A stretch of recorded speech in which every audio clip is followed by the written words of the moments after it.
96 diz o seguinte, ó. A primeira experiência empresarial de mineração na Amazônia ocorreu no Amapá em 1945, tá? Com exploração de manganês na Serra do Navio. Para atender às experiências do mercado consumidor, foi inicialmente lavrado minério de alto teor, média de 40% de manganês, correspondendo a cerca de 22 milhões de toneladas, o que comprometeu a vida útil da jazida.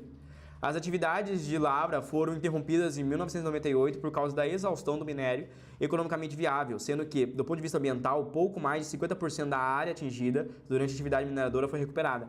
Contudo, as consequências mais danosas do empreendimento não foram apenas a ordem ambiental, mas também social, destruição da paisagem, né? A população local viu seu minério ser esgotado sem receber ajuda de programas que lhe garantissem emprego alternativo e condições de vida, né? Isso aqui poderia ser facilmente uma questão da prova do primeiro dia. Inclusive foi, né? Se eu não me engano, né? Inclusive foi algumas das questões de geografia que caíram no primeiro dia do Enem, e inclusive talvez até em linguagens também, né? Uma em linguagens falando sobre minério e carro elétrico, que, pô, você usa minério, que é um recurso não renovável, né? Então ele diz, ó, o exemplo do caso descrito é possível citar como impactos socioambientais. Então, socioambiental envolve impacto social e ambiental, decorrentes da extração do processamento de minérios. O fato é que essa prática, produzir resíduos e renovar recursos naturais, é justamente esse paradoxo, essa nuance, né?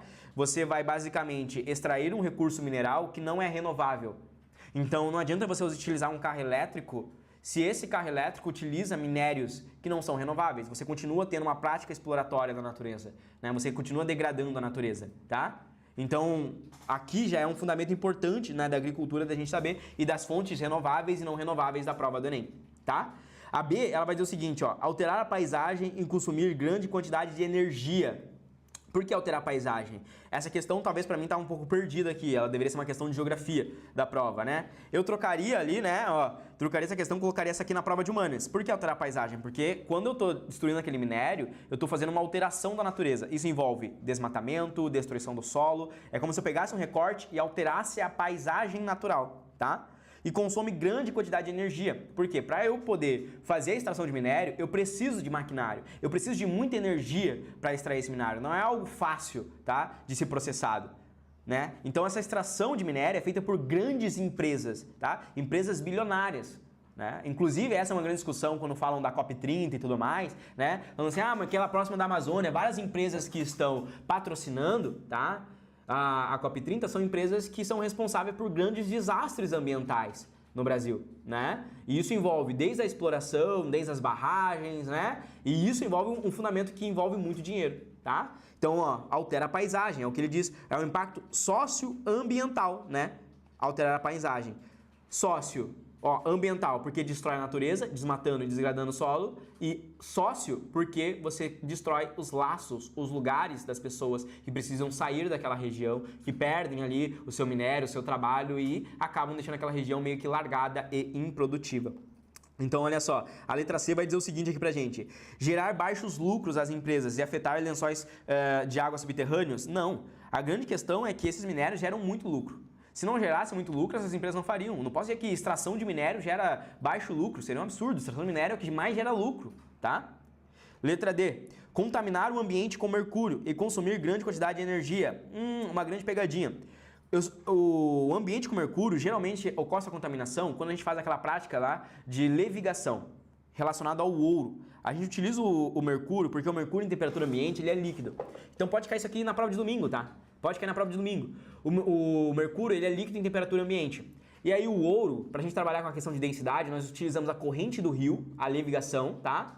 E aí a gente coloca o mercúrio consegue dissolver o ouro e criar uma liga metálica. Essa liga metálica ela é mais densa e ela afunda. Como ela afunda, eu consigo limpar toda a areia, o cascalho, com a água e fica no fundo ali da minha bandeja ali, né, do meu balde ali, fica ali naquele fundo a liga metálica de mercúrio e de ouro. Depois eu consigo desfazer aquela liga metálica e pegar aquele ouro, né? E aí pode ocorrer contaminação. O mercúrio, ele entra no conceito de bioacumulação, magnificação trófica também chamado, né? Porque ele vai se acumulando nos tecidos, passando na cadeia produtiva de produtores, peixes maiores, até chegar no ser humano. Então então os ribeirinhos acabam sendo prejudicados quanto a isso. O mercúrio, quando ele entra na corrente sanguínea, ele é tóxico, principalmente neurotóxico, tá? Então ele afeta principalmente mulheres grávidas, ali do desenvolvimento do bebê, né? Pode levar ao óbito do bebê ou até mesmo malformação, aí o risco do mercúrio na contaminação. Consumir grande quantidade de energia é um outro fator, mas aqui está errado, né? Contaminar o ambiente com mercúrio, porque em nenhum momento do texto fala sobre mercúrio. É um outro processo aqui que a gente está utilizando. Estamos utilizando aqui no processo de manganês. O mercúrio é utilizado no ouro, tá? Letra E. Garimpo do ouro, né? Letra E. Apresentar pequena demanda da parte do mercado consumidor e alterar a paisagem. Repetiu 2 vezes, a questão já estava indicando para você. Altera a paisagem, tá correto. Mas pequena demanda do mercado consumidor, altíssima demanda do mercado consumidor. Inclusive, é justamente por causa da alta demanda do mercado consumidor é que isso é caro. É por isso que é caro e é vendido, né? É algo, até mesmo chamado, essas terras são chamadas de terras raras. Por que são chamadas de terras raras? Porque elas possuem metais preciosos, metais raros que valem muito, entende? E que crescem o olho de grandes empresas de extração de minério, tá? Então não tem uma baixa demanda, tem uma alta demanda no mercado consumidor, né? Para esse minério, beleza?